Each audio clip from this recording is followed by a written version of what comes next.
Okay, good evening. People do tend to come in the next 5 minutes or so, but I think it's good to start on time. I'm going to tell you a little bit about Brain and Mind and how we came to be, and I'll explain the reason for this special introduction tonight as I continue. So sometime in the spring of 2014, we're talking 10 years ago, my colleague in neurophysiology, Professor Micah Glitch, and I were seated next to one another at a meal here at St. Hilda's. The conversation turned to the topic of personal identity, and we had a rather vigorous discussion that lasted at least through the main course.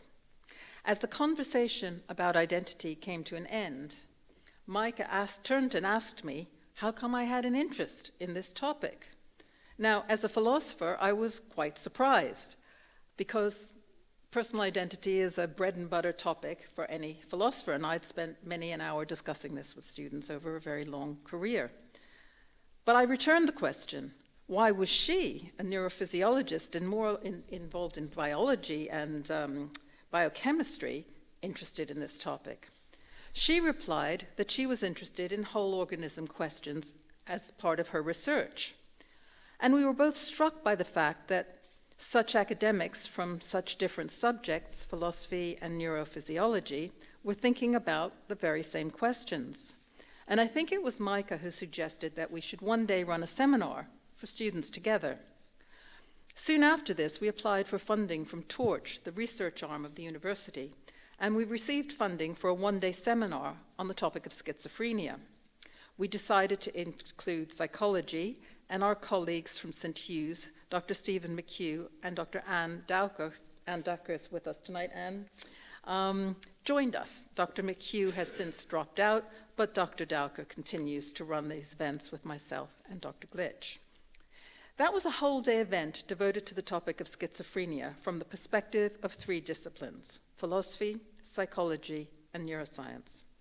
After that day-long workshop, students and staff kept writing to ask when the next workshop was going to be. And we had student feedback that said that we had opened their eyes to the fact that there were other ways of thinking about schizophrenia.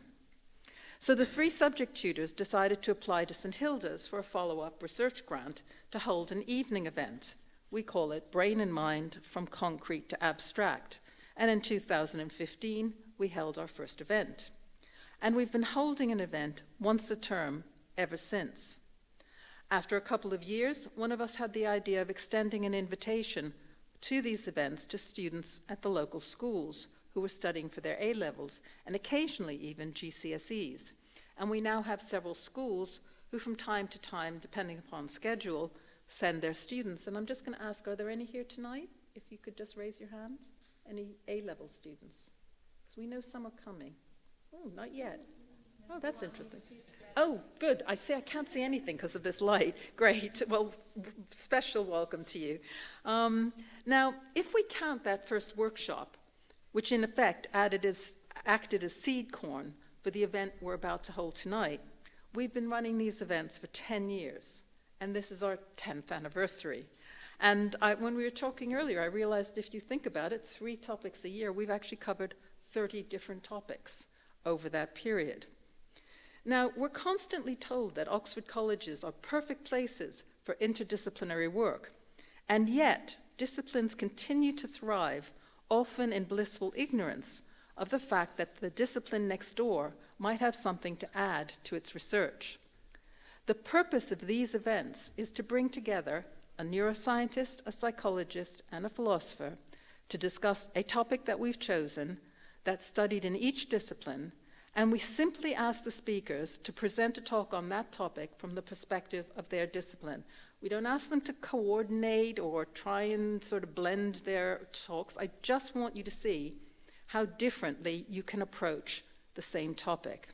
The results are inevitably fascinating, and more importantly, they fit together like pieces in a jigsaw puzzle. For after all, what are the topics we explore but puzzles? Puzzles that we're all in our own way trying to solve. Now let me tell you of some of the topics we've covered over the past 10 years. I'm only mentioning a few. Addiction, perception, belief, delusion, pain, language learning. And a few years ago, we decided to introduce the theme to the year. And last year, the theme was the senses. And we spent one term on taste in the brain, another on sound in the brain, and another on touch in the brain. This year, our theme is education and learning, and the themes will be reading, maths in the winter term, and science in the spring term. And the dates for these future events are on the back of your program. Now, those of you who are regular attenders to this event will know that we have in recent years run this in collaboration with the Medical School Hamburg.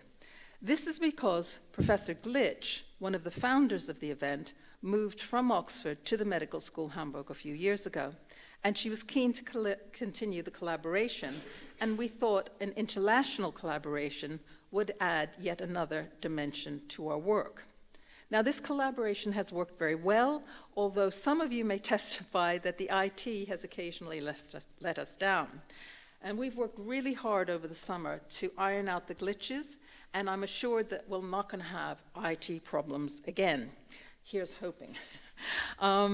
Tonight, you're going to see the audience from Hamburg on the big screen. There they are. And otherwise, basically, until the spring, Hamburg is a silent partner. What I will do is, during the Q&A, I'm going to ask for questions from Hamburg and from the audience here, and the speakers will answer accordingly. And another way in which we've branched out a little bit is that we decided a few years ago to include a graduate student to help us out on the executive committee in running the events, and Barnaby Burley at the end there has been an invaluable help in helping us get these events together. Now, I'm almost at the end of my introductory remarks, but I want to end by thanking St. Hilda's College and the Medical School Hamburg for their continued support. This support is both intellectual and financial, and without this support, we would not be able to run the events. The costs we have are to pay for the travel and accommodation for the speakers. They don't get paid to speak, they just get that. And if they come from outside Oxford, and they get a meal afterwards with a few students from the college. The only other expense we have is coffee and tea. There's an interval at about 5:30, and I hope you'll agree that we don't just give you biscuits and plastic, but we have little cakes and try to make it quite nice. But unfortunately, the basic funding for this has not been supplemented this year as it has been in other years due to financial pressures on the college. So as a result, we're having to pull in our horns a little and really try to get speakers only from within Oxford, who at least live in Oxford, if not work in Oxford. And if we do this, we can just about manage. But I think it's really good to bring in speakers from outside, at least from time to time. And so what I'm going to do is at each event, I'm going to just say, if anybody knows of funding bodies that might be able to help us out to the tune of about, I'm expecting this is for some of the older people in the audience, we only need about £1,500. That's about the shortfall. But if you know of any bodies that we might be able to apply to for those funds, please just come up and talk to me afterwards. And finally, we've just got to that point after 10 years of putting a little bowl out in the foyer. If you have £1 or 50 pence or something like that, just drop it in the bucket. It would really help. And what we also have is a QR code on your program. And if you, just like at a restaurant with the menu, if you hold your phone over that, it'll take you to the website, and we now have a little donation page set up. And again, £10, £20, it would be great. It would just help us to go that little bit further. Okay, enough from me. I'm not going to say anything about the topic this evening, which is something I usually do. I think begging for money was enough as far as I was concerned. I'm just going to hand over to the speakers. Do come in, come have plenty of seats here. You're perfectly on time. We haven't quite started. You've only me to have missed, and that wasn't much. It's just telling about how we came to have these events. And our first speaker is Professor Joe Taylor. Professor Taylor is Associate Professor in the Division of Psychology and Language Sciences at University College London. And the title of her talk tonight is, Can Neuroscience Help Us to Understand How We Learn to Read? Joe, come on up, and I'm going to pin this so that, whoops, so you can put your slides. I'm just learning how to do this, and then I unpin, yeah? There we go. Now, Franco, is this going to work with, let's just see how that goes. Do you know what you're doing? I think so, yeah. Good.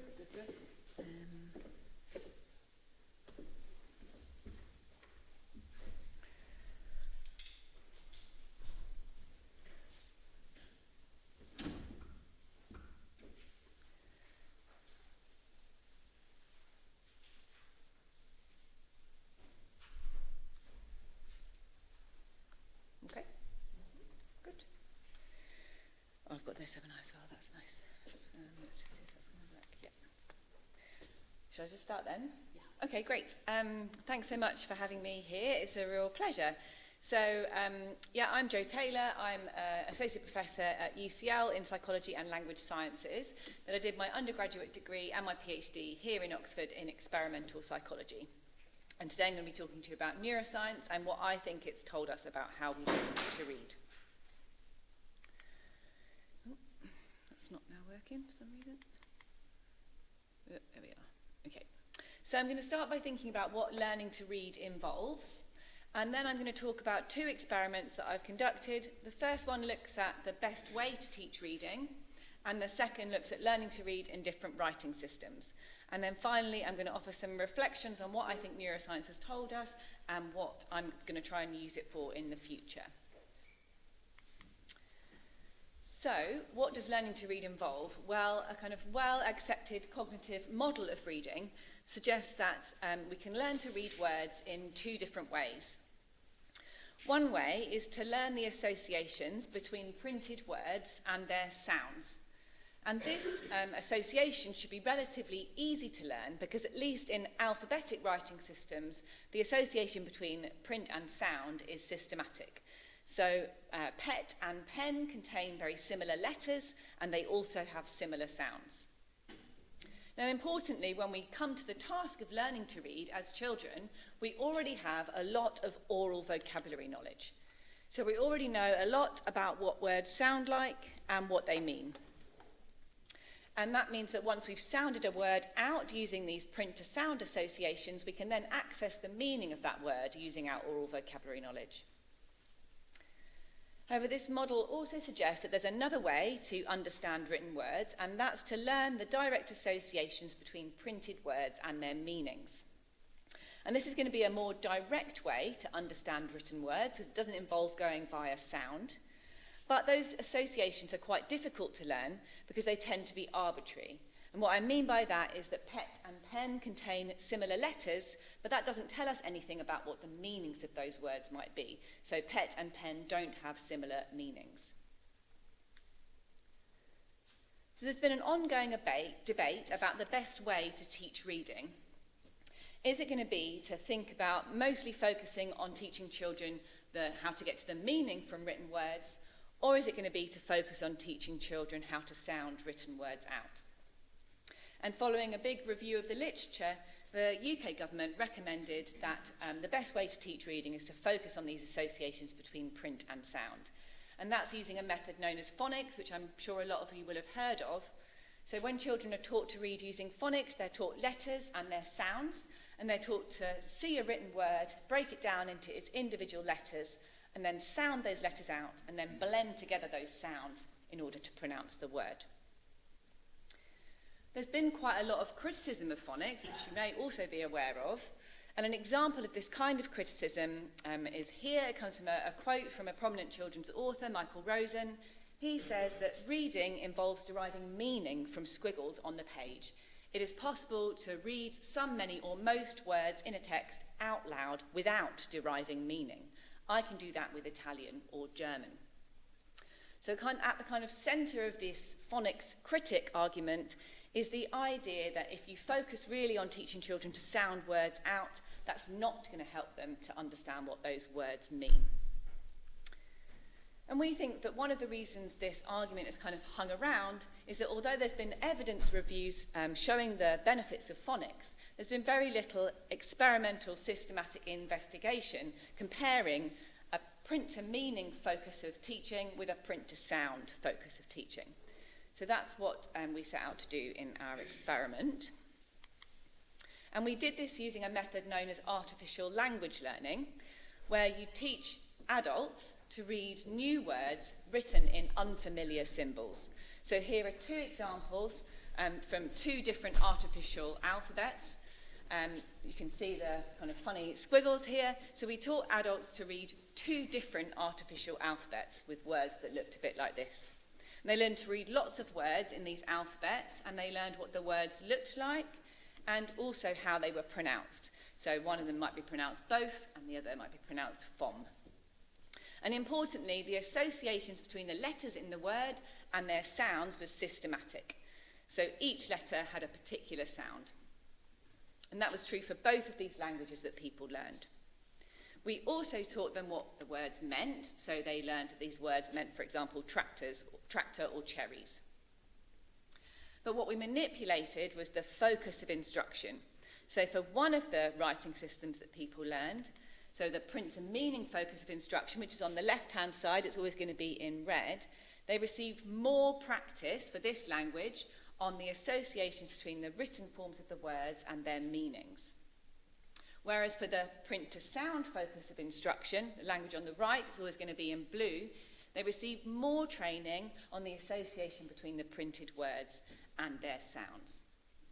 And then importantly for both languages, they received the same amount of training in the oral vocabulary, so the sounds of words and their meanings.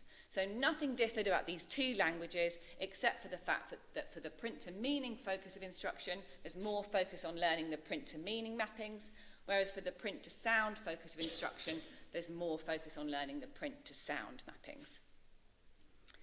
So one sensible hypothesis might be that the print-to-meaning focus of instruction should lead to better reading comprehension.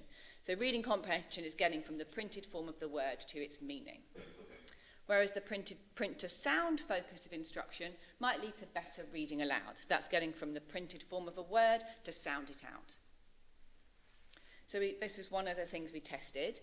But if we saw any performance differences between the two languages, we wanted to know why that was, in terms of whether the two focuses of instruction led to maybe different underlying strategies for reading. And that's actually quite a difficult thing to get at with behaviour, because you can't tell from whether someone reads a word accurately or how fast they read it, for example, whether they're doing that in different ways. And so we turned to neuroscience to help us answer this question. And we were able to do that because we already have a really good neurocognitive model of reading. So based on a big review of the evidence, we already know that there's a dorsal pathway in the brain that goes from the back of the brain, which is shown in yellow, that is involved in processing the printed forms of a word, through the top of the brain to the front of the brain, that's the blob shown in blue, that's involved in processing the sounds of words. So this dorsal pathway we know already is involved in going from print to sound. But there's also a ventral pathway in the brain that goes from the back of the brain, which processes the printed forms of words, through the bottom of the brain to areas that are involved in processing meaning. So this ventral pathway we already know goes from print to meaning.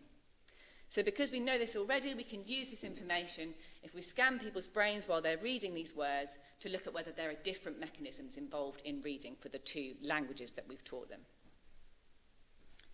So looking first at behaviour, we've got two graphs we're going to look at. On the vertical axis, you've got proportion of items read correctly, and on the horizontal axis, you've got each day of training. So the poor things had to learn to read both of these languages over 10 days of training. So if we look first at reading aloud, so that's the graph on the right, what you can see here is that in blue, that's the print to sound focus of instruction. Performance is much better than in red, the print to meaning focus of instruction. So reading aloud, that's going from the written form to say, for example, vom or both. That's better if your instruction has really been on going from those printed form to the spoken form. That kind of is pretty obvious. If you have more practice on saying the words aloud, you're going to be better at reading those words aloud. But if we look at the task of reading comprehension, here the results were a little bit less obvious. So in red is the print to meaning focus of instruction, and that turns out not to be any better for reading comprehension than the print to sound focus of instruction, which is in blue. So more practice on going from the printed forms of words to their meanings doesn't actually make you better at understanding the written words that you're seeing. So if we now look at the brain imaging data, so we asked people to do 2 tasks at the end of those 10 days of training. They did reading aloud, which is seeing the written form and saying its pronunciation, say FOM, for example. And they did reading comprehension, which is seeing the printed form and saying its meaning, for example, tractor. So when we looked at the reading aloud task, what we saw was that activity in that dorsal pathway, so particularly that blob at the top left-hand side of the brain, activity in this dorsal pathway was actually greater for the print to meaning focus of instruction than for the print to sound focus of instruction. And that might seem maybe a bit counterintuitive, but what we know about brain activity is that it's always greater when a task is harder. Whatever task you give somebody, if a task is harder, it's going to give you more activity in the brain. And so what this result tells us is that if your focus of your reading instruction is all about getting from print to meaning, that actually makes reading aloud more effortful. Or if we want to think about it in a more positive way, if the focus of your instruction is about getting from print to sound, it makes reading aloud more efficient. If we look now at reading comprehension, so that's seeing the word and saying its meaning, we didn't see any difference in brain activity between the 2 languages. So what this tells us is that a focus of instruction that's all about getting from print to meaning doesn't actually make reading comprehension any more efficient. So to summarise the results of this study, what we've seen is that a print to sound focus of instruction that's all about the letters and their sounds, which is what phonics teaches people, makes people better at reading aloud and also makes reading aloud more efficient. Whereas in contrast, a focus of instruction that's all about getting to meaning, which is what the phonics critics kind of advocate, doesn't make reading comprehension any better, and it doesn't make reading comprehension more efficient. And if we come back to our kind of model of reading, the reason for that is, of course, that these mappings between print and sound are systematic, so they're relatively easy to learn, and then you can draw on your oral vocabulary knowledge to get to meaning. So the print to sound focus of instruction kind of gives you everything at once because you can then draw on that oral vocabulary information. Okay, moving on to think about learning to read in different writing systems. So far we've exclusively talked about alphabetic writing systems, like we have in English or in Spanish, for example. And you can think about writing systems as on a continuum of print to sound systematicity. So English and Spanish are at kind of one end of the continuum. They have letters that systematically correspond to sounds. And a language like Chinese, which we might describe as logographic, is at the other end of the continuum. There's very little systematicity in terms of what Chinese characters look like and how they should be pronounced. So here I've got 2 examples of Chinese characters. They both contain the same right-hand component, but that doesn't tell you anything about how the characters should be pronounced. One's zhu and one's gui. Apologies for my pronunciation. So if we want to know how this print-to-sound systematicity, or a lack of it in Chinese, influences learning to read, we could compare English with Chinese readers, for example. But the problem with that comparison is there's lots of other differences between these languages. So Chinese is much more visually complex, the grammars are very different between the 2 languages, and people might also differ a lot in their experience with these languages. So we turned again to our method of artificial language learning to try and understand how print-to-sound systematicity influences learning. So we constructed one writing system that was alphabetic, very similar to the ones I was telling you about before from the first experiment. We've got a written form of the word, and it's got 3 different parts to it, so 3 little symbols, and each of those symbols has a systematic association with a sound. so that across words you'd be able to work out how the next word should be pronounced. In this experiment, we arranged them in a little triangle rather than in a line. It doesn't really matter. That's just how we chose to do it in this experiment, but they look a bit different from the previous experiment I was talking about. So in the alphabetic language, there was a systematic association between the individual symbols within a word and how that word should be pronounced. In contrast, in the logographic writing system that people had to learn, there was an arbitrary association between the printed form of the word and its sound. So it's still comprised of these three little symbols, but those symbols don't tell you how that word should be pronounced.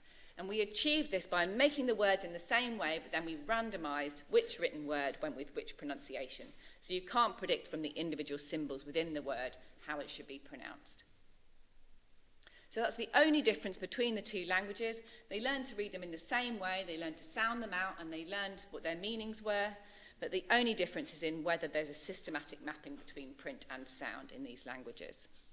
And we wanted to know how that would influence the mechanisms people were using to achieve the task of reading comprehension. And we again used brain imaging for that.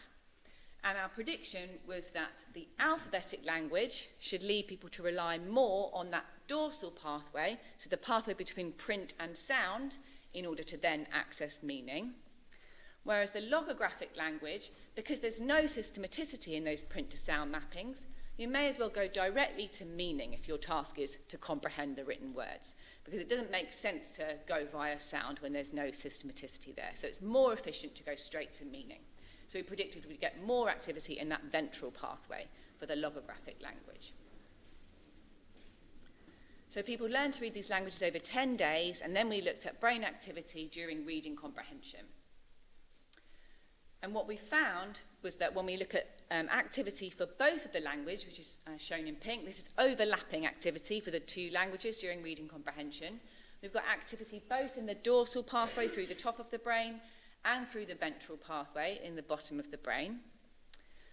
And when we look at activity that's greater for the alphabetic language than the logographic language, that's in blue, the blue blobs here, there's more activity in that dorsal pathway as we expected, particularly in that front part of the brain that's involved in processing word sounds.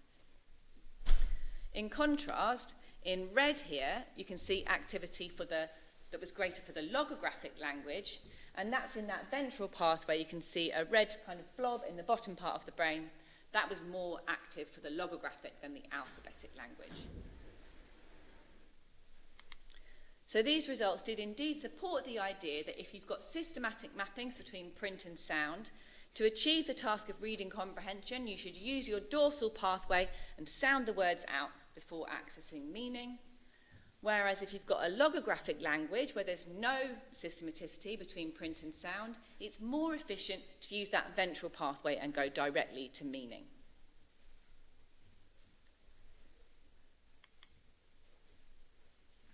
Okay, so just to kind of summarize the results from across both of these experiments, we think that they kind of support the idea that there's this one architecture but multiple solutions for reading depending on the language that you're learning or how you've learnt it, which was an argument put forward by Mark Seidenberg in 2011.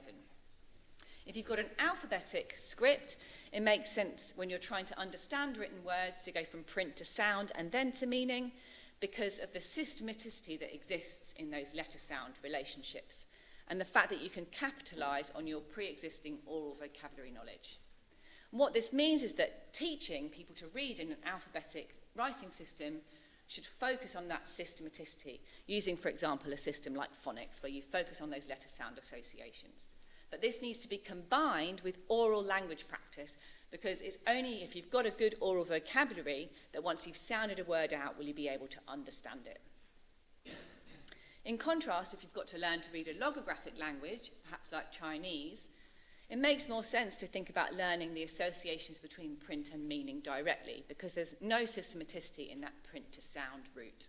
So that direct route between print and meaning is going to be more efficient. But teaching these arbitrary associations is still going to be challenging. So Chinese is actually a really, really difficult language to learn to read because there's so much inconsistency in the relationships between print and meaning and between print and sound.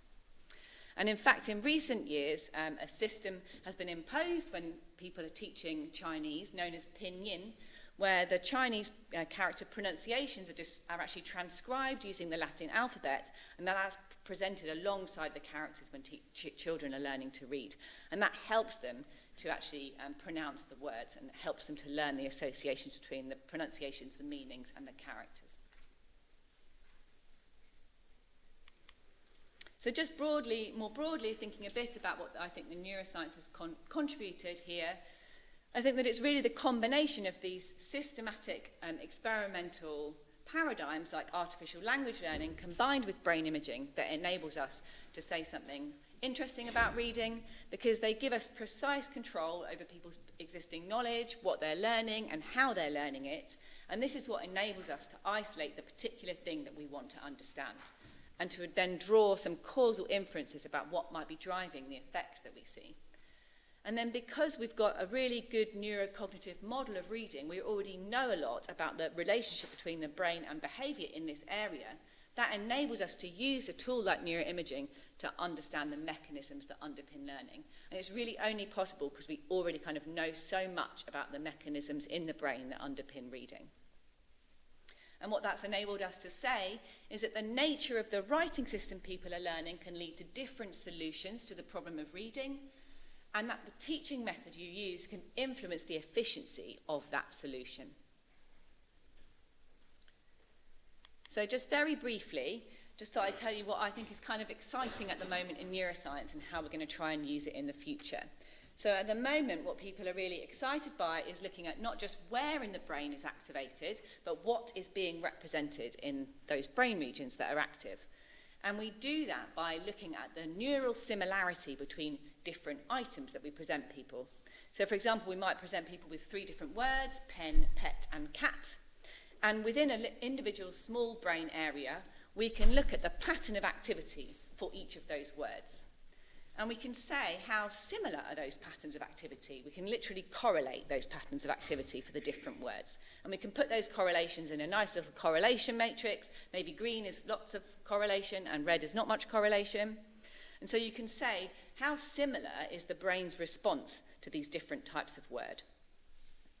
And then what's really exciting is you can take a theoretical model of similarity. So for example, we might expect words to have similar activation patterns if they share lots of letters, or if they share their meanings, for example.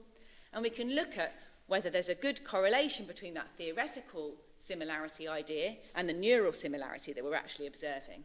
And what that starts to tell us is what is being represented in that brain area, and how well is it being represented? How strong is the correlation between our theoretical model and what the brain's actually doing? And we can use that to answer really exciting questions like how might reading experience change the structure or the stability of children's written word representations.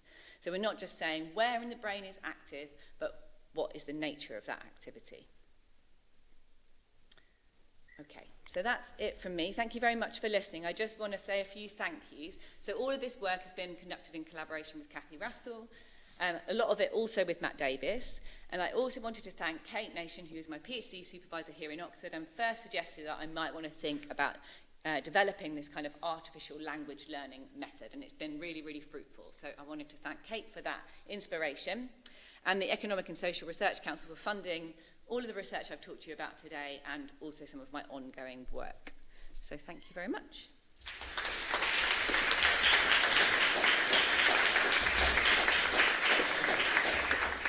Thank you, Jo. That's terrific.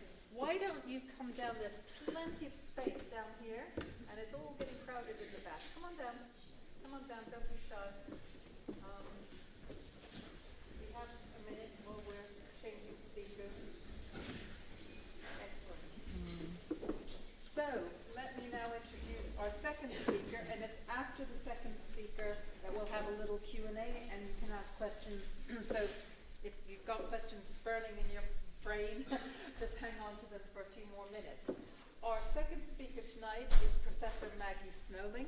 Professor Snowling is Emerita Professor of Psychology at the University of Oxford and a research fellow at St. John's College here in Oxford, where she also served as president from 2012 to 2022. And we're delighted to have her with us this evening. The topic of her talk is Language and Literacy, New Concepts of Dyslexia. Maggie, you okay there? I'm just trying to share my screen. Okay.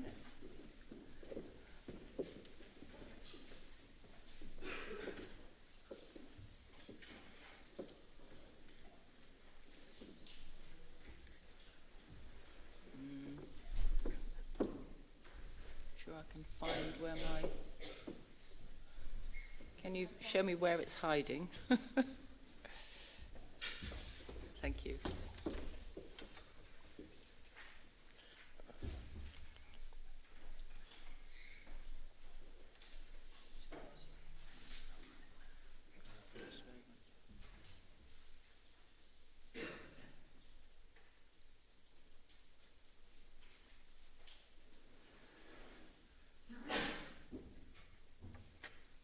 Perfect. Thank you very much. Well, first of all, thank you very much for inviting me here this evening. Joe and I are both psychologists, and we come from the very same stable, so you may observe some synergies between our talks, but I'm also talking from a very different perspective because, unlike Joe, I've kind of abandoned laboratory science in recent years. I've become interested in the history of dyslexia, which is a condition that I've worked on throughout my long career. And also the kinds of experiments I do now are experiments designed to evaluate interventions for children with language-related difficulties in schools and to influence educational policy. Just to start off with, what people might have thought I'd be talking about, and that is dyslexia. So we need to ask ourselves, what is dyslexia? And straightforwardly, dyslexia is a difficulty in learning to read and write fluently. And dyslexia, in the definition of dyslexia, the term fluency is really important because many adults with childhood dyslexia do learn to read adequately. Many are in this university, but always there is an enduring difficulty acquiring fluency, that is, reading speed. More formally, we can think of dyslexia as a neurodevelopmental disorder, and what that means is that it is a disorder that has a very early onset, it's lifetime persistent, and it often co-occurs with other neurodevelopmental disorders.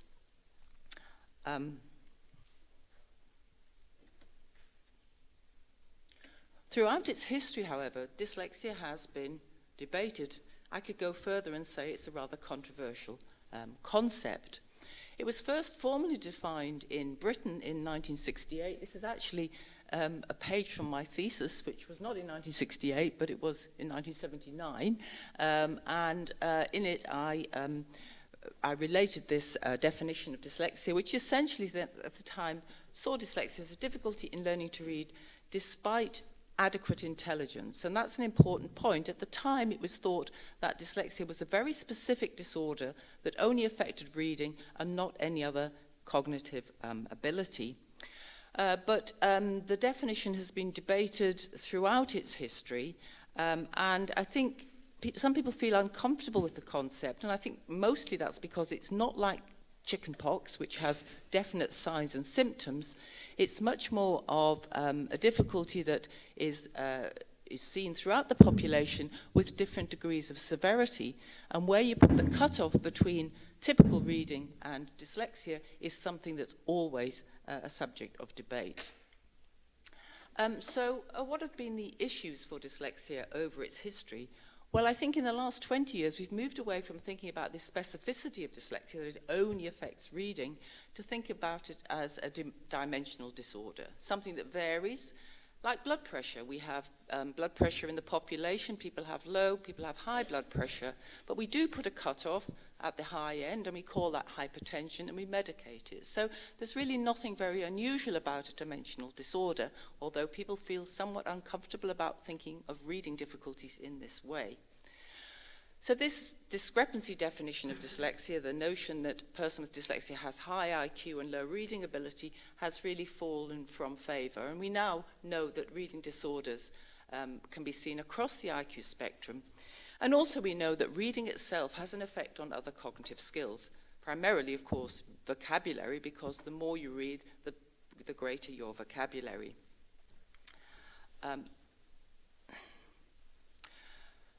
The other newer concept, though, is to think of this notion of dyslexia as a neurodevelopmental disorder which tends to co-occur with other disorders. And what we say here is that comorbidity, the co-occurrence of two disorders, is the rule. It's not the exception.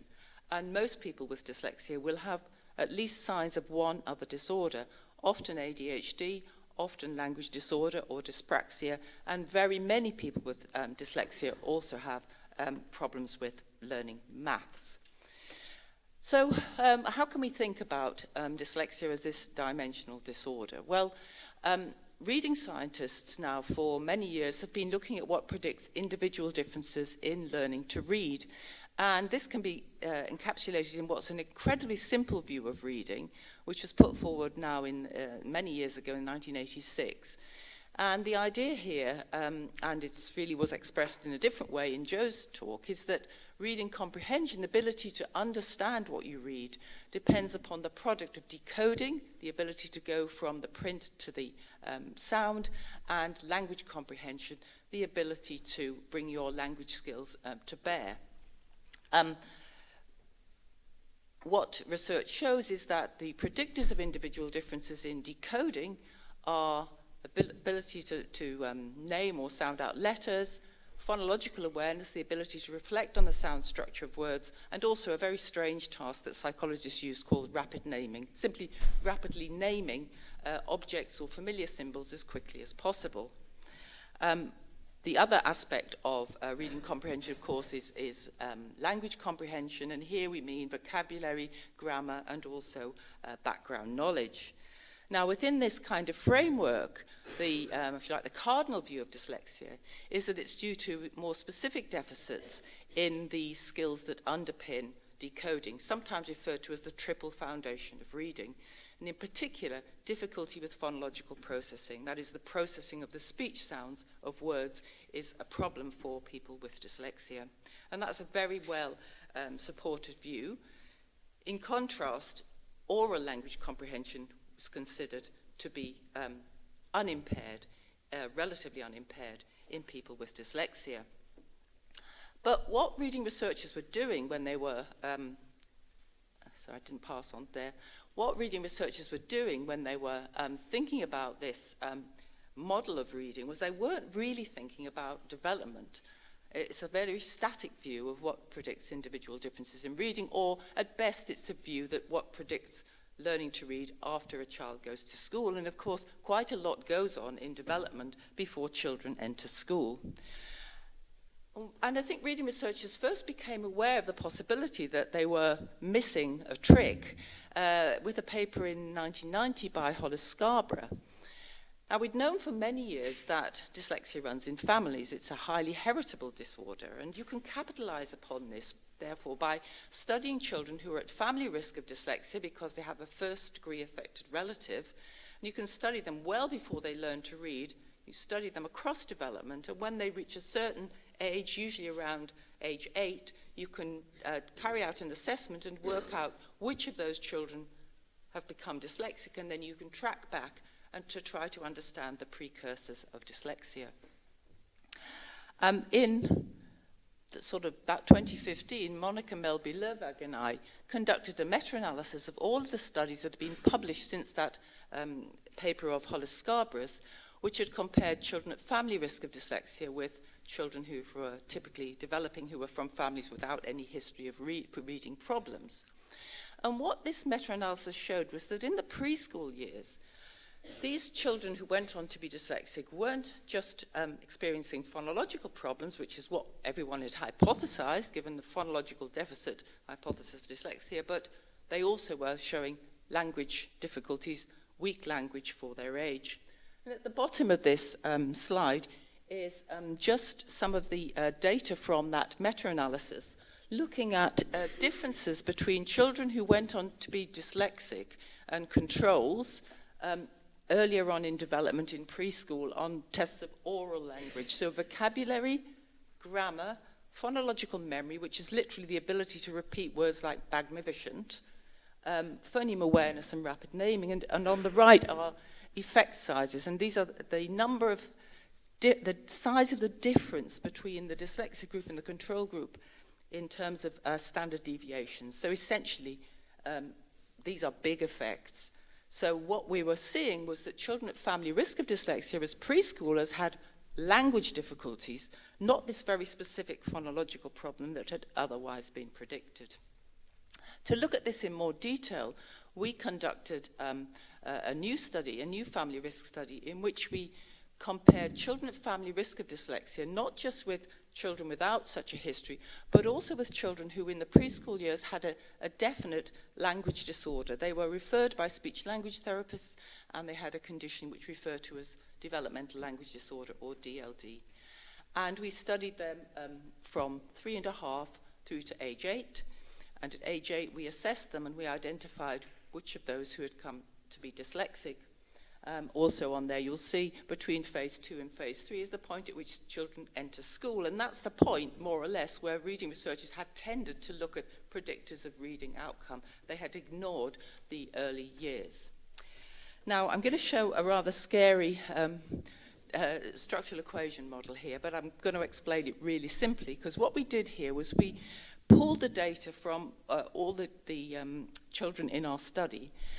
We looked to see what skills in the preschool predicted what I refer to as this triple foundation of reading, the phoneme awareness, letter knowledge, and rapid naming, which we know underpin learning to read, by which I mean learning to decode.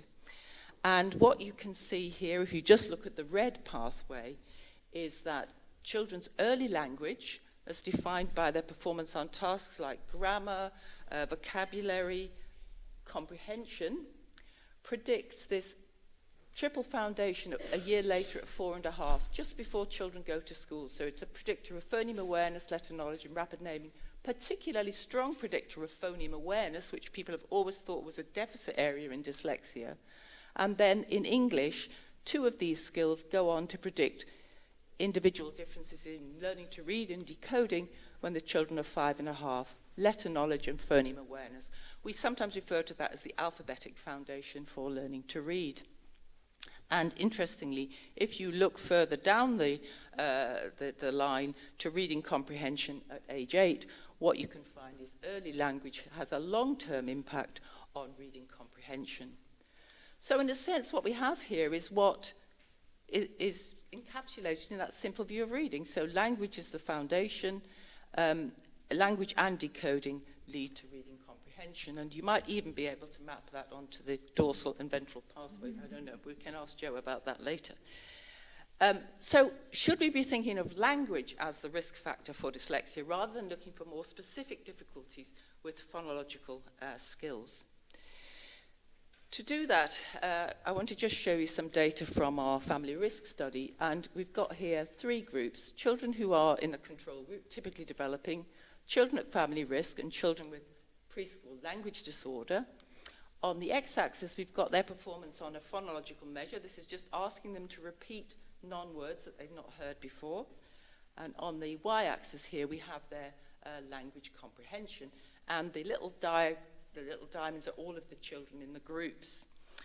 And what you can see is that for typical children, as you would expect, that these crossbars refer to 1 standard deviation below average for age. So if you are to the left of the vertical bar, you've got a phonological problem, and if you're below the horizontal bar, you've got a language problem.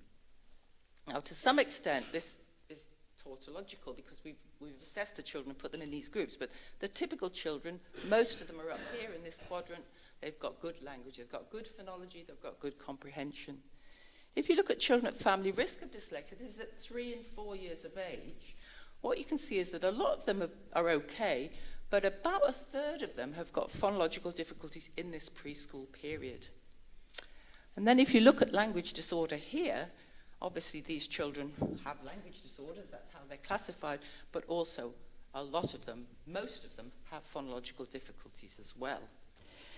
And if we now move forward to age 8 and we see what proportion of each group are now dyslexic, we see about 7% in the typical group, that's what you would predict from normal distribution.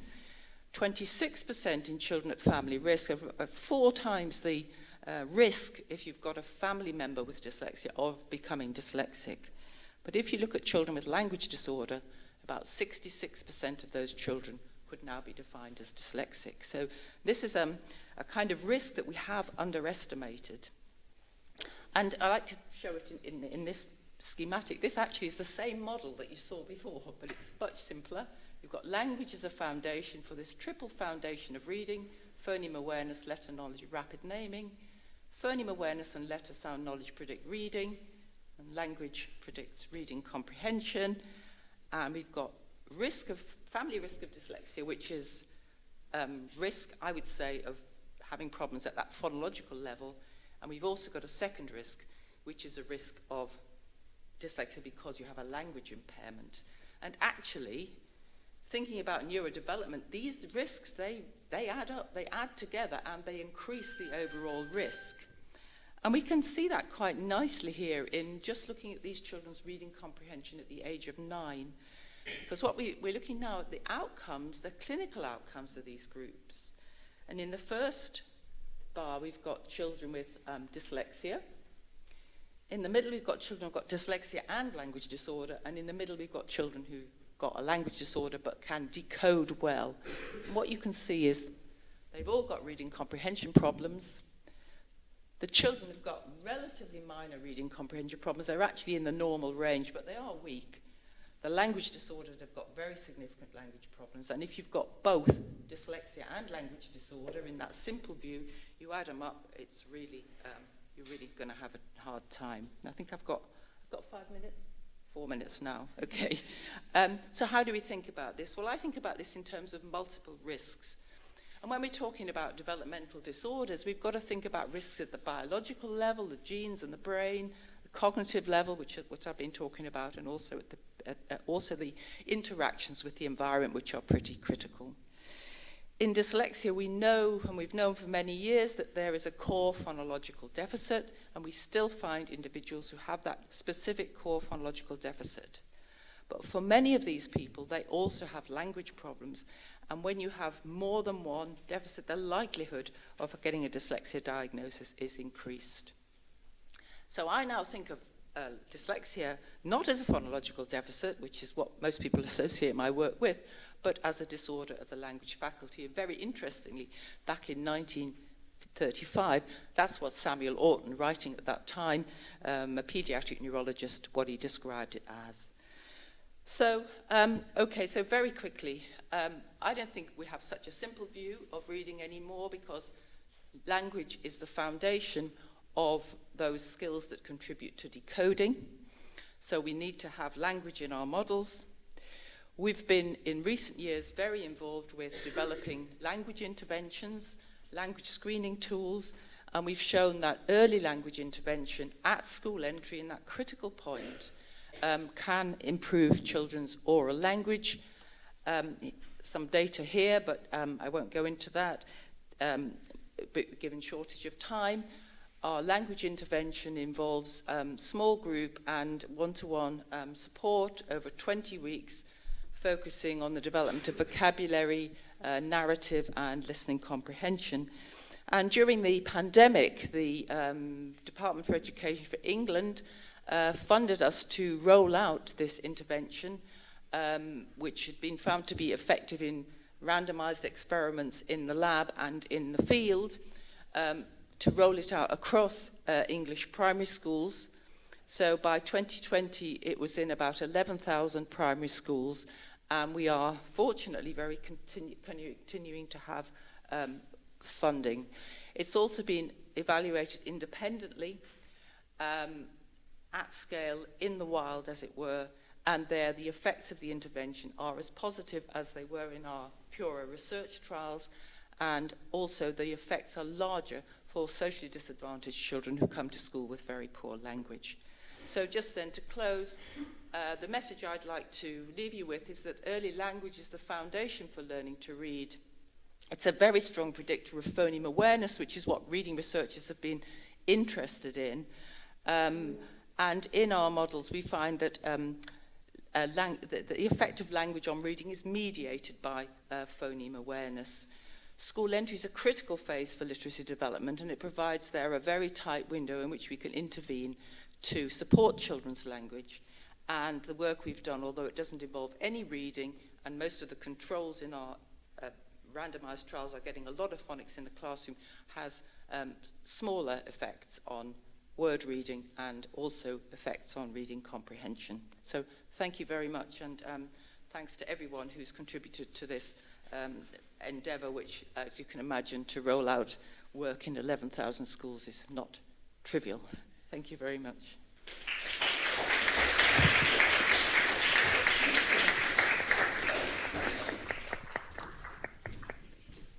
Thank you so much. That's absolutely terrific, and you can see how the psychology and neuroscience dovetail beautifully. Okay, so we have time for questions, and hold on, I have to, how do I get away from this screen back to, do I just exit? I just exit. Stop sharing at the top. That's it, and then You go right at the top of the screen. It says stop sharing. stop sharing, is that it? Yeah. And then I want can to pin bring Hamburg in. Sorry, this is the bit of collaboration that I mentioned at the beginning. We're going to get Hamburg on the big screen. Hello, Hamburg. Okay, so now I'm in a position to take questions from both Hamburg and Oxford. Hamburg usually takes a while to warm up, so I'm going to start in Oxford, okay? And then if you have a question, Michael, you let me know. So do we have any questions here? Wait for the microphone to be Hello? Right. Just a very quick question for Joe. The dorsal pathway, would I be right in thinking that this is because what you were talking about looking at print? So what about a person who learns Braille first? A blind person learning Braille? Yeah, I mean, actually super interestingly, so there's an area of the brain that's normally involved in vision, so we talk about it as the visual word form area, so it's an area of the brain that always responds when someone looks at written words.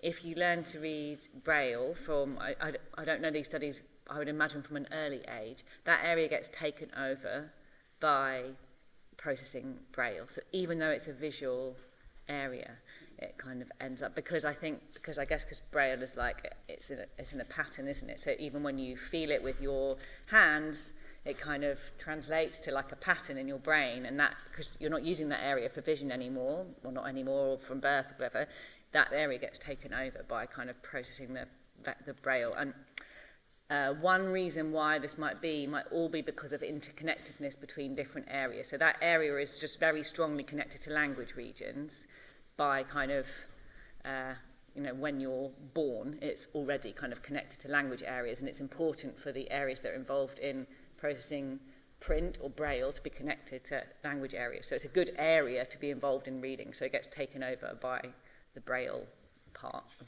processing. Yeah, that's a bit complicated, but yeah, it's fascinating. Yeah.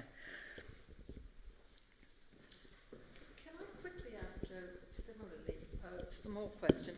When you did your studies with sorry, I don't know the words for, say, the Chinese language and the, say, English language, which work differently, did it make a difference whether you were looking at Chinese users who've grown up in China versus those people who... Everyone in my studies is always just, because they've been run in the UK, they've been people who've learned to read English. I haven't controlled very tightly if they might have learned other languages as well, but they would all be native English speakers. But there is a group that's done some similar work where they've compared Chinese and English speakers learning these artificial languages. Not quite the same experiments, but similar.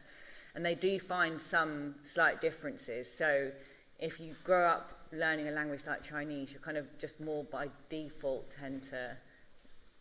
tend towards using the kind of ventrally pathway, whereas if you grow up with an alphabetic language, you tend towards, but it's not a complete split. The language that you're learning is still the kind of most important thing, but if you have a pre-existing way of reading that can interact with that in complicated ways. Yeah. Thank you. Okay, Hamburg, do we have any questions from there, Micah? I've got a question. I'm intrigued by the idea that you learn phonetics, but then you also need to have a word memory. Because I remember when my son learned English, he had to develop a memory for the word, how it was structured. And I remember there were experiments done where people took words and they scrambled all the letters except for the last and the first letter of the word. And people could perfectly well read the words provided they knew what the word was. So kids could read school and homework if all the letters were scrambled except for the first and the last, the H and the K in the word homework. So how does that, when does that skill develop? Because that must be later. Because you would have just focused on the actual acquisition of sounding out and then... You can answer that one. Me and Maggie can probably both say something about that, I imagine. Talking to your yeah, okay. So, I agree with the idea that you kind of move from kind of doing all the letters, kind of letter by letter, to sound words out, to kind of having more of a kind of whole way of recognising words. That's actually something that I'm really interested in at the moment, that transition from having to sound everything out to just being able to recognise words like we do as adults. This idea that you can recognise a word just from the first or the last letters is always a bit deceptive when you see studies like that. You can do that if it's in context, in a sentence, because you've already got loads of other cues about what that word might be. If you've just got a word in isolation, unless there's no other words that have any similarity, then you're going to be very unlikely to be able to recognise that word, because there might be loads of other words it could be. So it's the kind of context that enables you to not have to have all of the letters there in order to recognise the word, if that makes sense. Now, I hope people sitting in the gallery don't have questions, because I can't see you.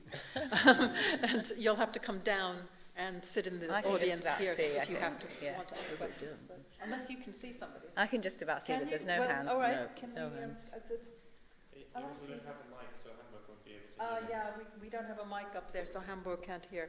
Do we There's have any one at the questions back there. downstairs? Here. Oh, we've got lots of questions all of a sudden. So you start over here. And you can come down because there's a second Q&A period, and there's lots of seats down here, okay? Hi, I have a question for each of the speakers. I hope that's fine. My question for Professor Snowling would be, so you mentioned about how, dyslexia is, kind of talking about the deficit in phonological, kind of like a phonological deficit in general. And I know that there are a couple research studies that have kind of looked at deficits in learning the binding between letter and speech sounds. And there are more studies kind of using dynamic assessments in testing whether there's a difference between like the dyslexic population and the typical readers. I was wondering, what's your view on using dynamic assessments and looking at the deficits in learning per se, but not really at what they know already? And what do you think, what's your view on this type of assessments? Okay, well, I mean, dynamic assessment is where in an assessment, rather than maybe giving children a list of words to read and counting how many they read, in the dynamic assessment, you'd be teaching them those words, and you would see how many they would retain. And it's a very appealing idea that the latter would be the best way of assessing dyslexia. Okay, if you compared, certainly if you looked at the rate of learning new words in dyslexic and typical readers, the dyslexic people would be slower. However, those measures are really not very reliable. So because of low reliability, they don't predict very well reading outcome.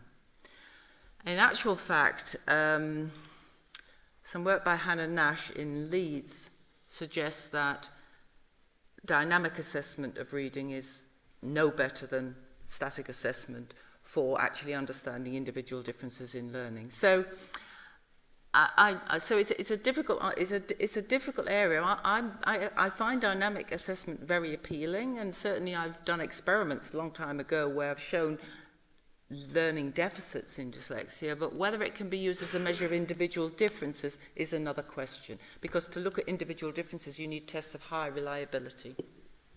We'll have one question, okay? Maybe another. I think there's a question on this side. This is a question for Dr. Taylor. It's kind of complicated, if that's okay. I've been introduced to a theory that skilled reading even in alphabetic languages, is made more efficient by skipping that dorsal pathway and kind of going straight through the ventral one via precise orthographic representations of specific words.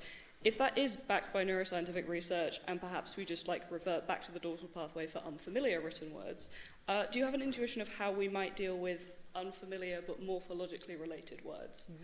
As in, do you think that we might continue going straight through the ventral and just kind of play around with it, or whether we take sound into account there? That's a great question. So, I mean, I'm hopeless with morphology, but I'll try and say a bit about it so that other people kind of understand. Well, maybe you say something about explain what morphology is, so that other people understand your question.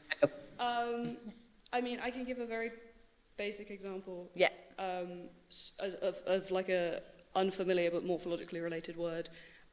In the weird instance that a child knew the term farm but not the term farmer, if they came across farmer and they were a skilled reader, so normally they don't need to go via sound, they just know the meaning of the word by looking at it, whether or not they would have to phonologically decode that into farm plus this morphological bit to work it out, or whether they could still use that ventral pathway. Yeah, so morphology is kind of being able to like decompose words into like meaningful parts. So farm is a meaningful part, and is a meaningful part in English because means someone who does something.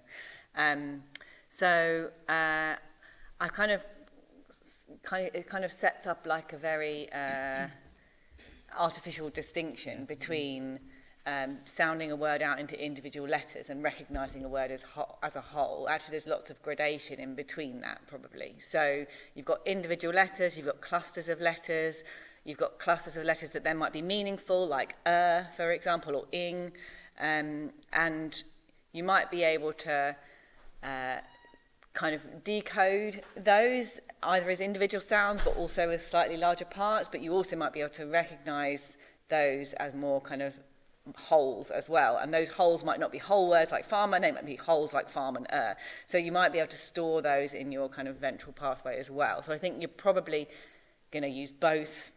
Basically everyone uses both pathways all of the time anyway is the answer, but if you've got a morphologically decomposable word, that is going to help you with that meaning based route because those parts are meaningful, so you're going to be able to use your ventral pathway more, I think, if you've got a morphologically complex word, because it's giving you some clues to meaning. So I kind of set up this idea that printed forms don't tell you anything about meaning, which isn't really true if you've got morphology in the word, because you have got parts that are meaningful. That's great, thank you. Okay. Can I just maybe add a comment on that? I mean, I think, as Joe said, this is an artificial sort of distinction. I think that one of the other features of morphology is that morphological, you know, it could be derivational or inflectional, and they probably have very different roles in reading and also in how they're represented. And I would encourage you to look at spelling, because often kids with dyslexia who rely a lot on meaning will actually lose the inflection because it's not stressed. So I think actually stress is also quite a complicating factor. So as you said, your question's quite complicated. Okay, I think I'm not going to take any more questions. I know there are some, but if we break now and come back in about 15 minutes, then we'll do philosophy, and then we'll have more time for questions, and those people who are upstairs can come down here, and then there'll be a microphone. So go out. We have coffee and tea, and just quickly get your coffee and tea so that we can get back in here, because 15 minutes, there are a lot of people, okay? So out you go, and quick. Okay. Let's try and get started. Now, excellent. So now we're going to move on to the philosophy talk, and the philosopher has decided, since he doesn't have a PowerPoint presentation, which is almost a first, he's going to sit at the dais and speak from there, and I hope that's going to be okay in Hamburg. So our final speaker this evening is Professor Maximilian de Gaynesford from the University of Reading. Professor de Gaynesford is he has many books, but one includes The Rift in the Lute, A Tuning Poetry and Philosophy, which was published by Oxford University Press in 2017. And the title of his talk this evening is Essential Reading. Thank you very much. And it's really lovely to be here. As a philosopher, it's really quite hard to envisage trying to say what I want to say in about 20 minutes, particularly because I've got a little bit of evidence that I'd like to get to eventually. And being a philosopher, it's going to be very tempting for me to spend far too much time setting it up, but I'm going to try and... You'll give me a 5 minutes. I shall try to avoid that. Also, just quickly to explain, the reason why I'm not using slides is simply that I'd like to give you the freedom and control to look at my examples at your own pace and review them and so on, rather than be controlled by the slides that I put up. You all have a handout. It's on your seat, okay? Thank you. So there's a piece of philosophical law, I suppose, which is that the spoken and the heard is prior to the seen and the read. Prior and something that subsumes it. So whatever can be seen or read can in the end be spoken or heard, but not vice versa. If you look at the Oxford English Dictionary, we've got several definitions, and I really just want to contrast two on the handout.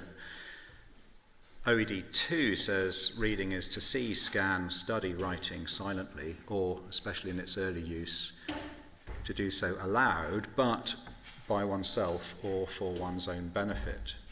And that contrasts with the fourth definition in the Oxford English Dictionary, OED 4 I'm going to call it, which defines reading as to say written words or sentences aloud.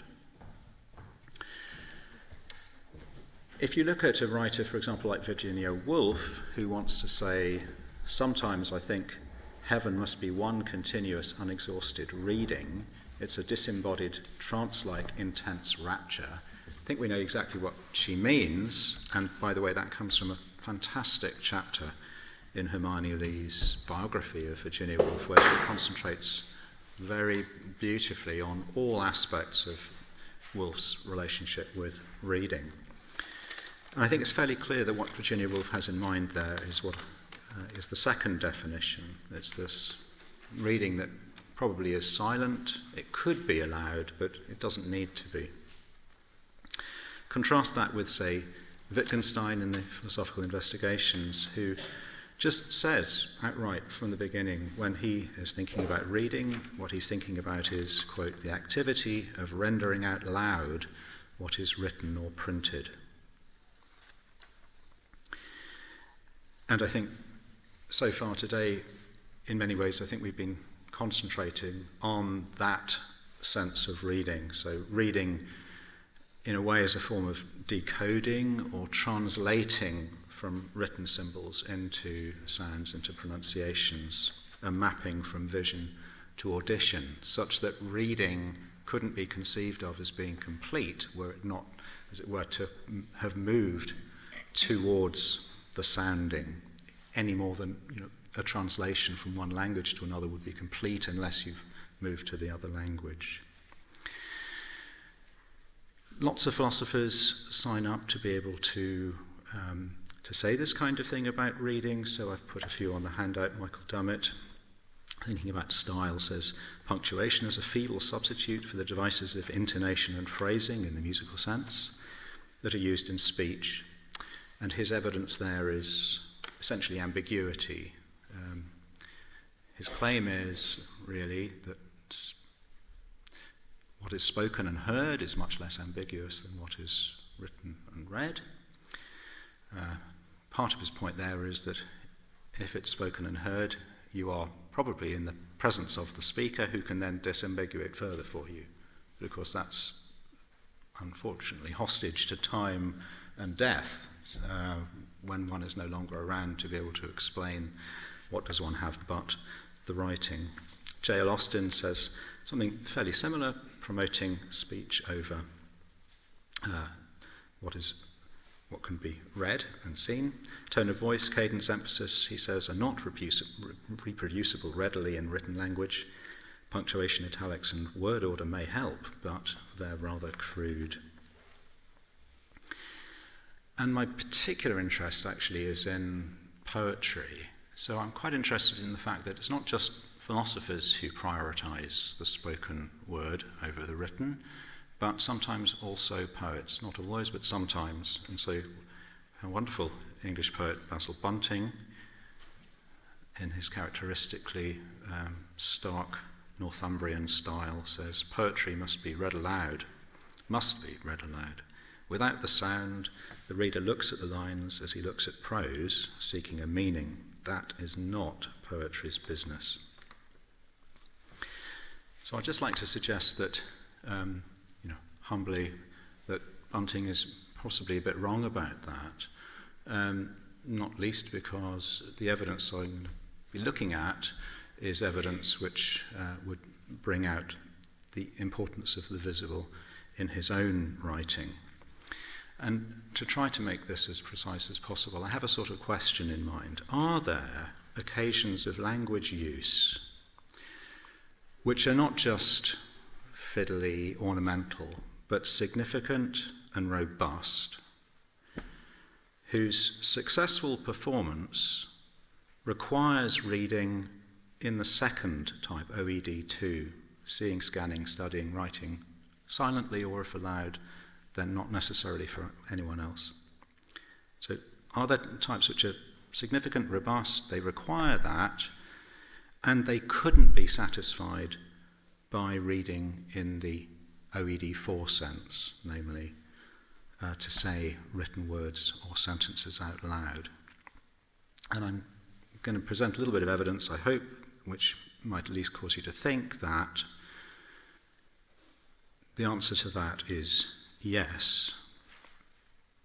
There are forms of lineation, in other words, the composition of words into lines, which are proper to poetry but not exclusive to it. And the work done by that lineation is at best is such that were it to be spoken and heard, some or all of that would not be conveyed. Speaking and hearing is at best a poor substitute for vision and reading, and at its worst, no substitute at all. So, and here I'm going to be referring a lot to the handout. In ordinary prose, in ordinary writing, lineation, sticking words down in lines, is generally really just the matter for the compositor. It's not a compositional matter. It depends on font size, dimensions of the page, and so on. There are exceptions, but they really stand out for being unlike the general case. The compositorial element, of course, is sometimes, but not always, arbitrary. It can be designed, for example, the arrangement of the title on your handout. It can have a compositional aspect, for example, paragraphing in ordinary prose. And it can play quite a decisive role in ordinary prose, for example, in sign writing and advertising. So I put a real example at the top here. This can be, I think, best appreciated when you've got a slightly botched form of composition using lineation. So this is really is a sign outside York, which I photographed a few years ago.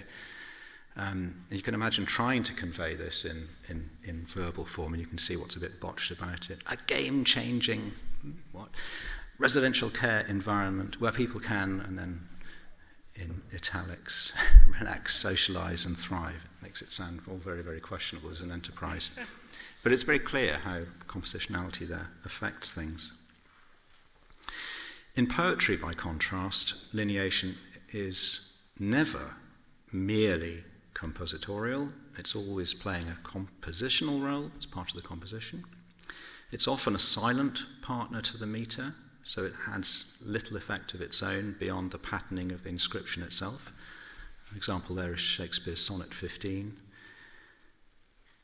When I consider everything that grows, holds in perfection but a little moment, that this huge stage presenteth naught but shows, wherein the stars in secret influence comment. The thoughts you can see are meted out, literally, so that they fall within the shape of each line, hearing the verse being dictated, not seeing it, for example, would probably give a hearer sufficient information to write it down accurately, coherent to the shape given it by the poet on the page. But lineation can also achieve its own effects, its own surprise, and can even exert its own force. So if you look at the third example, Coleridge, what I'm calling 3A, his dejection and ode. And it really is important to see it. I will read it, but the point of what's happening here is visual. For hope grew around me like the twining vine, and fruits and foliage not my own seemed mine. But now affliction bows me down to earth, nor care I that they rob me of my mirth. But oh, each visitation suspends what nature gave me at my birth, my shaping spirit of imagination.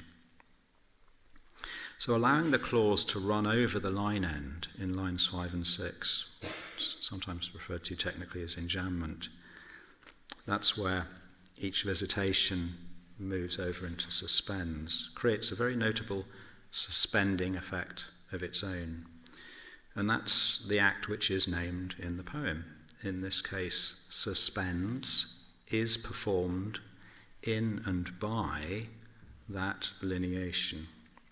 The enjambment, the lineation, suspends the thought in all the several senses of suspend. It hangs or dangles it, it interrupts or halts or breaks off from it, it postpones or defers or delays it. And that's all the more dramatic and emphatic in that each of the preceding lines is very precisely and not enjambed, not caused to run over the line end. Each thought fits the line. And you can see that if you look at 3b, you don't lose a great deal from turning it into non-delineated prose, but you do miss the act, as it were, the performance of the act of suspending, which the lineation, the enjambment, produced. So in short, we've got a case where lineation sustains a clause over a line break, which thereby does something which the verse itself is naming, suspending, which wouldn't have been done had the lines been arranged arbitrarily, as in prose, or arranged differently with the line ends occurring in other places. So we have got a kind of case in which lineation is akin to some of the speech acts that J.L. Austin famously identified. For example, cases like saying, I promise you £5, where saying that, you perform the action which is named in the sentence itself, promise. But what interests me philosophically is that these, I'm going to call them lineation performatives, are strikingly distinct from that paradigm of a speech act and in ways that encourage us to do some more thinking, what's puzzling about them, and come to some solutions. Because after all, what's done is not performed in uttering. What's done is explicit in that a word for the act is named in the sentence, but no word or words are such that in uttering them one performs the action. I say I promise £5, uttering that word performs the act of promising, but there is no such thing in these cases of lineation. The crucial feature which makes the action possible is an absence or a gap.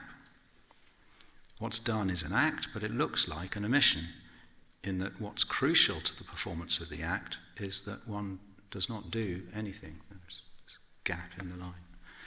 What's done is a speech act, but the act is performed in and through an absence of speech. And the question that then arises for me is, could the independent force exerted by that lineation, the acts performed by it, be rendered out loud, in other words, OED, for sense? I agree that the effect in the Coleridge Ode is very dramatic, the performing of an act, suspending, in the very act of naming it. But I think, and you might agree, that it could be rendered out loud by a sufficiently talented speaker of poetry and a sufficiently, sensitive audience, using pause and intonation and phrasing in the musical sense. Damn it. We can perform that act. But lineation doesn't just work to perform the kind of speech act for which Coleridge is an example, marking an end or a limit of a line, interrupting the flow, creating a suspense, creating surprise. Lineation also works to perform speech acts by two other things. One, employing the reader's own eye movements, moving sideways or downwards. And two, representing visual space, a gap or a blankness. And this is where matters get really interesting for me, at least, because these acts need to be seen or read. It's often difficult or even possible to render them out loud, which is why I have to ask you to attend to the handout very closely. So one example is Milton's description of the fallen angel Mulciber plummeting down from the earth, from the sky, from the heavens into the sea in Paradise Lost but One. Please look at that, example 4. I shall read it, but it's the vision that you need. How he fell from heaven they fabled, thrown by angry Jove, sheer o'er the crystal battlements. From morn to noon he fell, from noon to dewy eve, a summer's day, and with the setting sun dropped from the zenith like a falling star on Lemnos, the Aegean Isle. It's a very famous and a really powerful and tremendous piece of Miltonic poetry, which Peter Conrad has noted Milton deploying spatial syntax. That whole extended fall from heaven down to the Aegean Sea needs our eye to track it down the page. Each of those 4 words meaning fall, fall, fell, dropping, and so on. And this spatial syntax is the syntax of lineation, a lineation that needs to be seen, not only to appreciate how the act is performed, but the fact that it is performed at all, the falling. So one eyes fall down the page, so that act mirrors the act being described. Or again, Geoffrey Hill, in his collection Scenes from Comus, where I think also vision is necessary because the act performed by the lineation requires eye movements. So just a couplet here. The cunning is to swing it, be a hinge of the unhinged time. Hinge there, of course, needs the eyes swing down to the next line. We can't achieve it just with the voice. So those were 2 examples of where you need an eye movement down the page to perform the lineation performative. Here's an example, again from Milton, where you need your eye, but in order to be able to represent visual space. Again, Paradise Lost, but book 10 this time. Again, have a look at, because that's crucial. And fabled how the serpent, whom they called Ophion, with Eurynome, the wide encroaching Eve, perhaps, had first the rule of high Olympus, thence by Saturn driven. Milton needs the gap that the lineation creates in the midst of that one word, wide, encroaching, to perform the act of both widening to open the gap in the first line and then encroaching to close it at the start of the next. And that speech act, which is performed in the act of naming it, also requires vision. It's not possible to render it out loud. And by the way, by vision here, all the way through, I'm really mean to include visualization, because I'm sure you know Milton went blind, Homer was probably blind, but the importance of this is that he must have been visualizing these things. Another example is Nabokov at the very beginning of his book Pale Fire, which you know begins with a poem and then goes on to prose. He's imagining at night time switching a light on inside and looking and seeing what that does to the garden, which he can dimly perceive outside, but through the glass.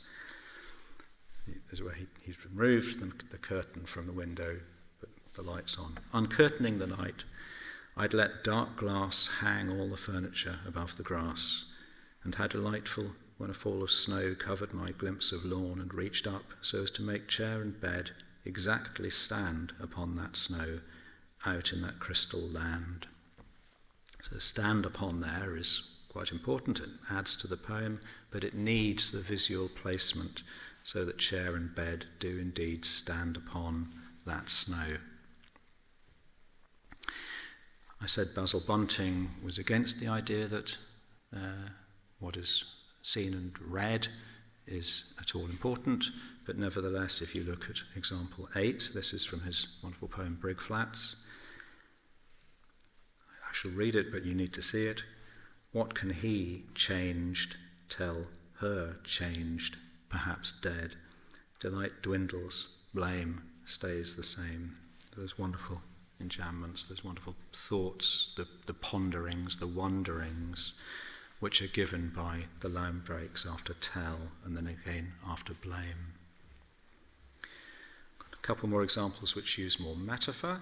So Keith Douglas's images, and understanding the bell, they do not hear it, but walk over the hilltop into their rarer climate. That lineation there enables the act of walking over to be performed metaphorically, not actually walking, but the metaphor of walking, by the poem itself, and in a way that makes vision necessary. Our eyes need to do that metaphorical walking over the enjambment. Or again, Jared Manley Hopkins' God's Grandeur. This is an example of metaphor representing space. Oh, morning at the brown brink eastward springs, because the Holy Ghost over the bent world broods with warm breast and with our bright wings. Two acts there which are enabled by lineation, that of springing first and then of brooding over a bent world. Both of them performed metaphorically by the poem himself and in a way that requires vision. We need to see the lineal placement of springs with the gap to leap over, and then Holy Ghost over the world, and the enjambment which then bends the phrase bent world. The world, that phrase is itself bent over two lines. There are some puzzling cases. Do we have 2 or 3 more minutes left? Okay. Lovely. Some puzzling cases just to show that this is not an obvious thing, but in some ways I think puzzling cases are much more revealing.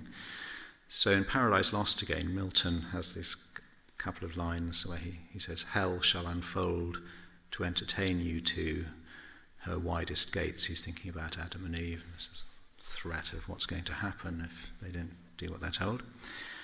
I think here the lines perform the act of unfolding using the lineation, and enjambment combines with the use of punctuation and word order as agents of the act. How? Well, there are 3 words paired on each side of the commas, hell shall unfold and then her widest gates. 3 paired words on each side, outer side of the commas, and within there is to entertain you to.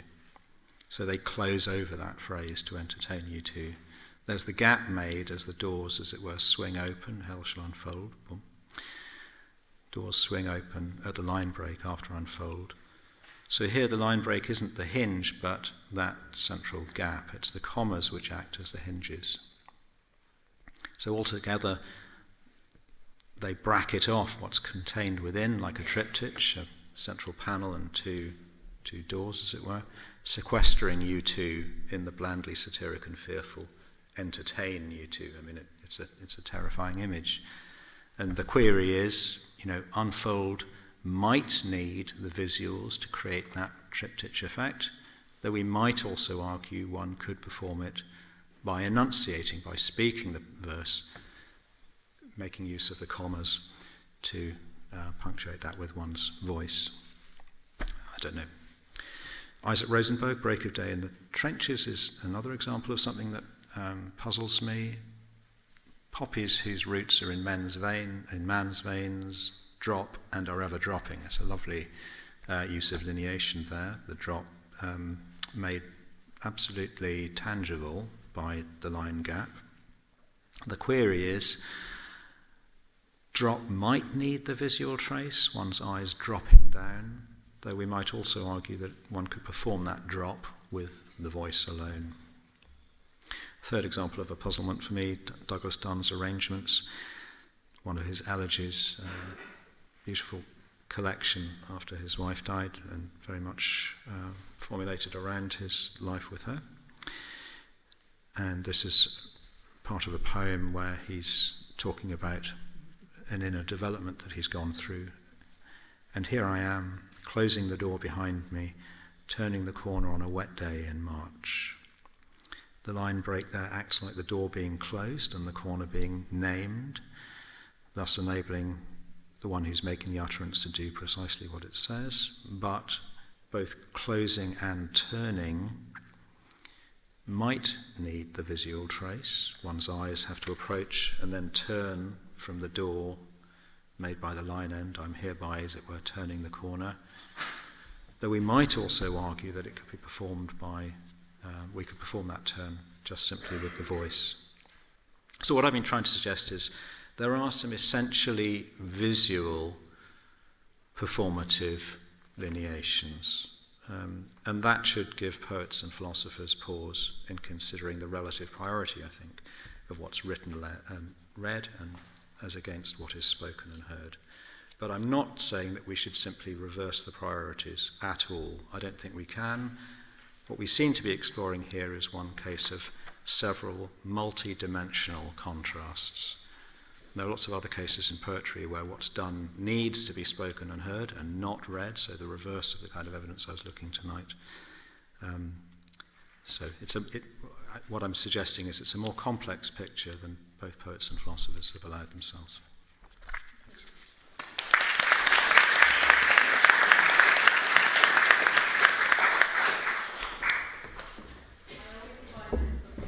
That suddenly brings a new dimension, or quite a different dimension to what we'd heard before the break. But I hope you can see that it's what we're talking about, right? It's talking about reading, and here we have this incredibly interesting way in which reading is so incredibly important to our understanding. Anyway, your questions. Again, Hamburg, you let me know. I'm going to start with Oxford. So the questions don't have to just be on the last talk, they can be for any of the talks that you heard tonight. There's a question in the back. Do you want to go in the back?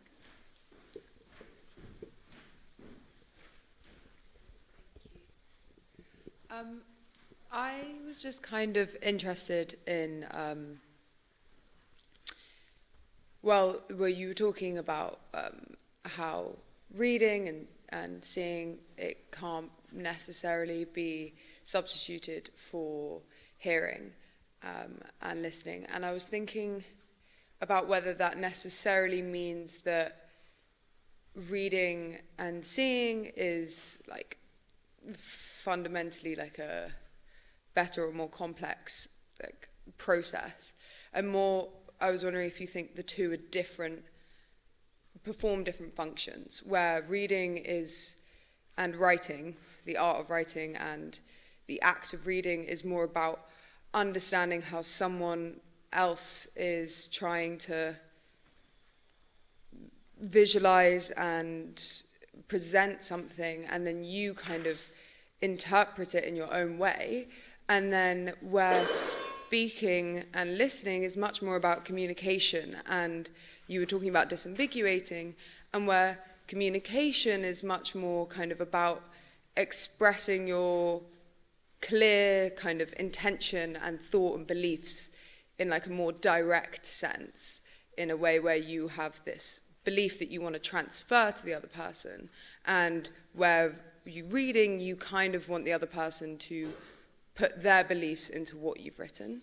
And I just kind of wanted to see your thoughts on that and the different functions of the two. No, that's fascinating. I mean, I just kind of want to resist the notion that that one is, as it were, better than the other, or that one is more communicative than the other, or indeed that one is more direct than another. Although I can kind of see why you want to say those things. But it seems to me, if I am thinking particularly about really good poetry, like, for example, Basil Bunting's Brig Flats. I mention that simply because there's a wonderful recording of him actually performing it, and it's super difficult to hear that recording and not think, that's that's the ideal. I don't want to look at it, I just want to hear this wonderful voice performing in the way that he does. But there are certain kind of empowerments which you don't have if you're doing that, and one of them is to be able to pause, stop, go back, review, just isolate a particular moment, as one can do instantaneously with the eye. I mean, so, you know, when Bunting tries to communicate, despite what he says, I think he knows very well that he's partly got thoughts that he's only able to communicate visually, which is why he attends so much to his lineation and other things too, but particularly his lineation. Does that give a partial point? I mean, basically, I'm trying to. I think we're in agreement. It's just that I wouldn't want to say that one or the other is direct and one or the other is communicative. I want to say both are, but in very different ways. Do you think there's one that could... So actually, be very brief. I was just going to say, do you think, because you just said that reading, like, there's some things you could only communicate through reading it, do you think there's some things that could only be communicated through hearing it, or no? Yes, I think no. Okay. Yeah. I think we had a question down here, Barnaby. Do you still... Yeah? Actually, no, sorry, I think yes. What am I thinking? I should have said, onomatopoeia, you're only going to get if it's sounded, and a lot of poetry does depend on that. Sorry. Boo. Thanks for a fascinating talk. My question relates to the last speaker. It's probably one for Joe, actually. Are different pathways triggered, and are there any, say, fMRI data to show if one is reading poetry compared with prose, and then if one is reading out aloud compared with reading within? Not just relating necessarily to those two, because clearly if one is speaking, then a different part of the brain is activated after you've read it, absorbed it, and read it back. I definitely can't answer the poetry versus prose question. I hope someone's tried to look at that, but I certainly don't know of research like that. But on the kind of silent versus out loud reading, apart from the kind of really obvious, like the bits of your brain that actually kind of move your mouth, there's really not that much difference between brain activation when you ask people to actually read aloud in the scanner versus reading silently. And I think it's because there's loads of behavioural evidence for this as well, that even skilled readers, even though we don't think we're kind of sounding words out as we read them, a lot of the time we kind of are just in our minds very subconsciously. So those parts of the brain that are involved in processing word sounds are active even during silent reading, because you are kind of implicitly generating the sounds of the words even when you're kind of accessing their meanings primarily. So there's actually very little difference, apart from in the really boring things that are kind of obvious in the brain activity between out loud versus silent reading. Yeah, I'm not sure about the poetry question, but I mean, there's all these things to do with rhythm and prosody and all of that, isn't there, that I'm sure would be kind of much more engaged by poetry than prose reading. But yeah, I don't know that much about that. Okay, Anne, did you want to say something? Yes, I'm quite interested in all this from the point of view of that one of my areas of research is language play in young children, and young pre-literate children actually often enjoy chanting, making up rhymes and songs which often don't make a lot of sense but contain quite a lot of rhyme and alliteration. They enjoy nursery rhymes which have the same sort of pattern, and there's actually evidence that rhyming ability and experience with nursery rhymes predict reading abilities. So, but also that obviously with these young children, they aren't yet reading in the visual sense, but they may be often combining rhyming and alliteration, etc., with motor actions, dancing, clapping, finger play. I once was with a couple of 4-year-olds who were making up rhymes while somersaulting all over the room. And and of course, if you go back in history, quite a lot of poetry was oral, and many people who responded to poetry and created poetry could not read. I mean, probably if you go back to prehistory, there was already songs and poetry created, but we know about it more from times when some people could read and write. And I was wondering, I'm probably not expressing myself very clearly, a lot of it's a stream of consciousness, but how this pre-literate poem and song production relates to the reading of written poetry. I don't know. I only study post-literate poetry, so I can't really add anything. I mean, other than to, I mean, this may be a slightly helpful comment, but it combines your thought there with Joe, which is that according to Augustine of Hippo, pretty much everybody used to read, even if it was for their own benefit, by enunciating. And he was one of the first, I think he counted himself to be the first genuinely silent reader. So, and this was seen as he saw it as a clear development. I mean, it's not really child, but it's almost childish. He regarded as being childish to be enunciating verbally, or vocally rather. There didn't used to be any punctuation in written text because it was read out loud. It was the speaker's job to put that in the text, and so punctuation is necessary if you're going to read silently and for yourself, because if you're not, you can't. If you can't get that from how it sounds, And it's certainly true that it's only really after printing makes poetry, visualizable poetry, really open wide, that you get really interesting lineation effects. Up until that point, the thoughts tended to be phrased according to the line ends, to the rhythm. And the rhyme. I'm going to just now turn and see, is there a question in Hamburg? Micah?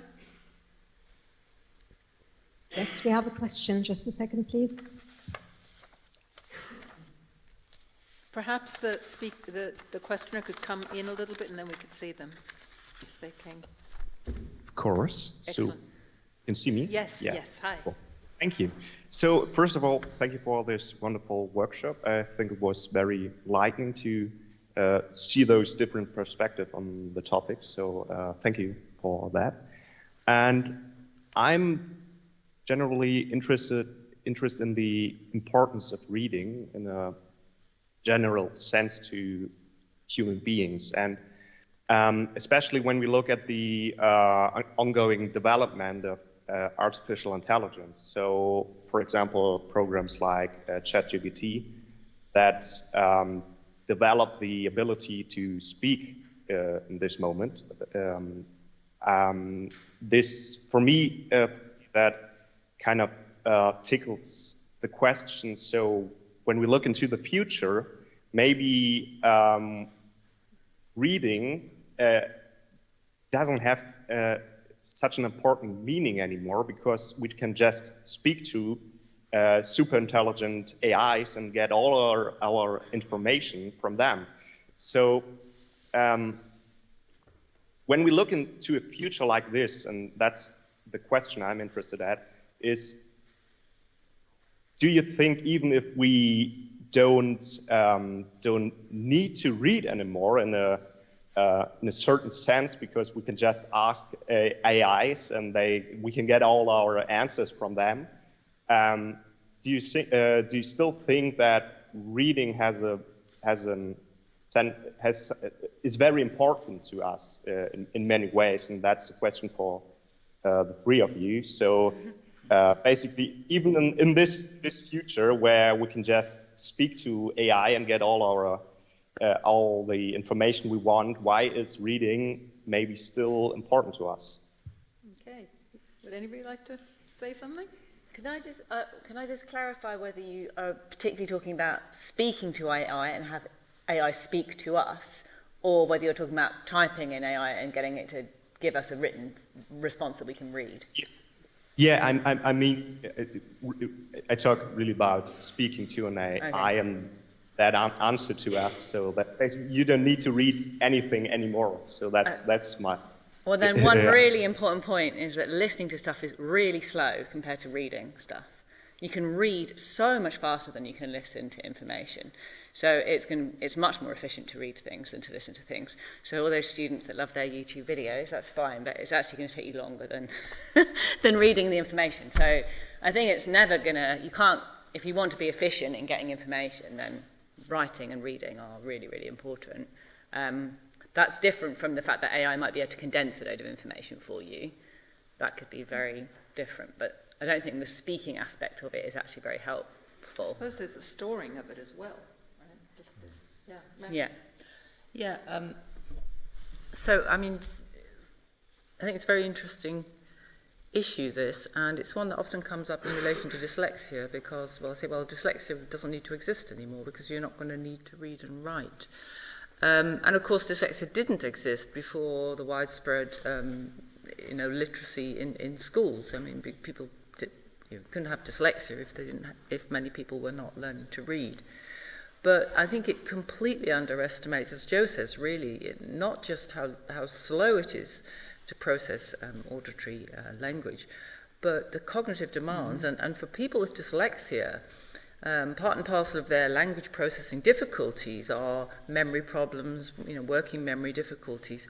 And for them, actually, to be freed from the written word could actually be detrimental because even though they may not be reading in the full sense of decoding, they are certainly probably using the visual display as a prop to support their understanding. So I think it's not going to solve all the problems of reading difficulties for sure. Interesting. Okay, I'll take a question here. Is that me? Thank you. Yeah. Thank you, Hamburg. One thing that I wanted to ask was, in a sense, your justification of reading silently and on the page is a kind of compositorial onomatopoeia. And I would suggest there are other things as well that would be very interesting. Like, what's great about reading is there is no social communication. So it's more meditative in purpose. So people might read, I don't know, religious texts or mystics and get a time in which there is no actual communication, but also an IKEA instruction catalogue or list.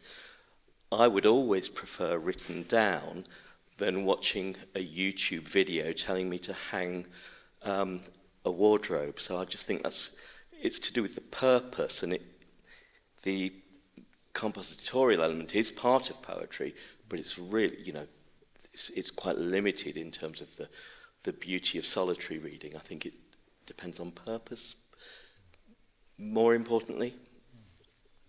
Yes, it's only just one part of those things. I mean, the reason I just focus on it is just simply, I'd like to, as it were, I was excited by the fact that we got a bit of evidence here of something that just, as it were, couldn't be, or what I wanted to know is, couldn't be translated into the verbal.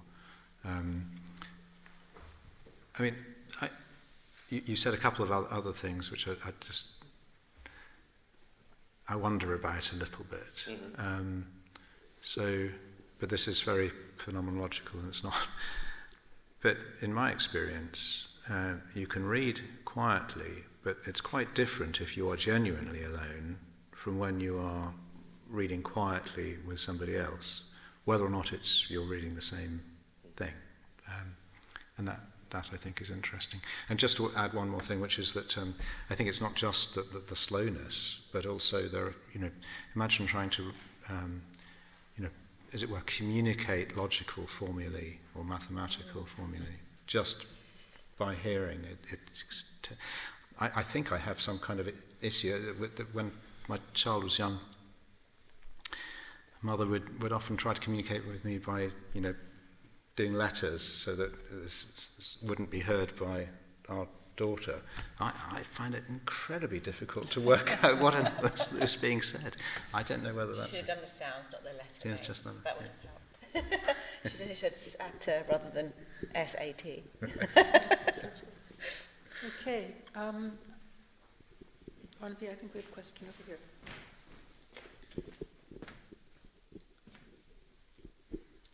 This is for Professor Maggie Snowling. I was wondering, since you said that the effect of language on later reading is mediated by phoneme awareness and letter sound knowledge, if you identify a child that has early language difficulties and you want to ensure that their later reading is good, would it be effective to do a kind of intervention to do with the phoneme awareness and letter sound recognition, or would you focus more on the earlier oral language skills themselves, and which do you think is more effective? Thank you for that question. I think a key issue here is that of timing and when in development you are going to intervene.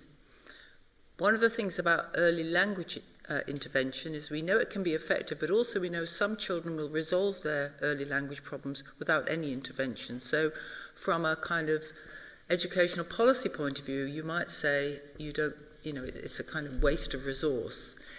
But actually, more relevant to your question, we've actually directly compared these two forms of intervention in children in the first year in school.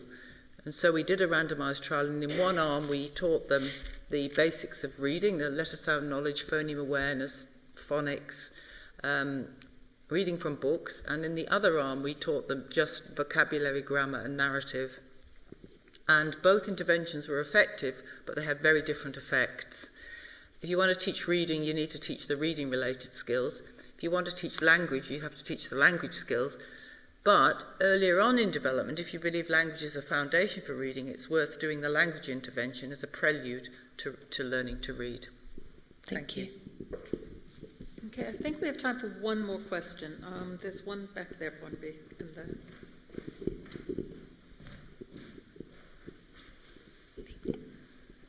This relates to the first lecture. So I was just wondering about the study where adults are taught these characters and how they can be translated into, or taught new characters basically, and to what extent adults are able to go straight from these new characters to meaning, even when they're taught sort of specifically in that way, and whether they might be translating sort of into their native language and then into meaning, and there's sort of that intermediary step, and how that might differ from kids learning to read for the first time, where they don't have that sort of step in the middle where they're translating from the characters to their native language and then to the meaning of it.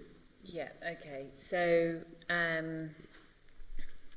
it's obviously going to be true that having already learned to read is going to have an impact on how people learn in these artificial experiments. So that's one problem with using adults in these kinds of experiments. If you already know language and how that works, then that's going to impact your learning. I'm not sure about the whole translating to their native language, because I'm not sure how it would be helpful. So you've got a written character and it might be pronounced both, for example, and you have to learn that both means cherries. Your native language is the meaning of that word that you've got to learn. So there's nothing kind of intermediary there that you can do with your native language. The both is meaningless in your native language. It's just a pronunciation of the characters, and then you've got to learn that maps onto a meaning, which you is kind of already know. But I guess the difference between that and a child learning to read is not that they don't already have the native language, right? Because kids do come to the task of learning to read with lots of oral vocabulary knowledge. The difference is that children don't already know how to break words down into letters, and that letters map to sounds. That's something they've got to learn through the process of reading. Whereas if you take an adult who's already learned an alphabet, they've already got that inclination that might be the case. That might be how this language might work. Versus if you had somebody that learned to read Chinese, they might approach the task in a novel language somewhat differently if that's not how they think language might work. So that's the main difference, is like how the writing system that you already know might influence how you learn. I'm not sure that the kind of native language that you know has so much impact, at least in my experiments anyway. Yeah. Does that make sense? Yes, thank you. Okay. Just in the interest of fairness, Hamburg, do you have a quick question to end with?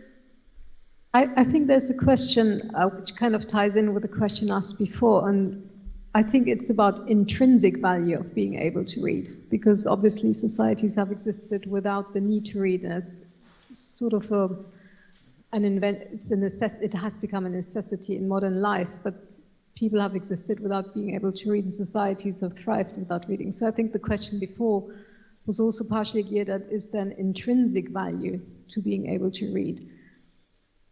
I think there have been studies showing that blind people before Braille had better memory skills, for instance. So you read, but you give up something, kind of. Does that make sense? I don't know, does anybody have a comment on that? Is reading supplementary, or does it really push something else out?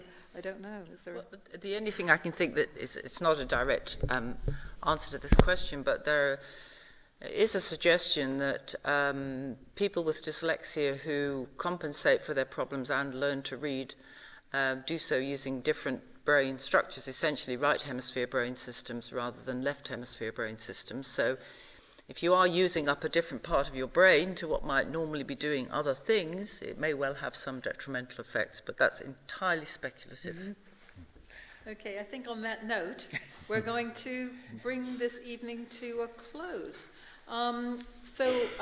You all saw that there is another event in the winter term, and that's going to be on maths and the brain, so I hope a lot of you will come back for that.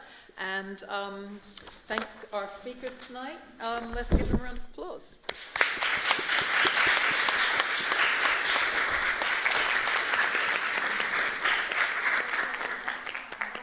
Lovely to see you, and good night to you all.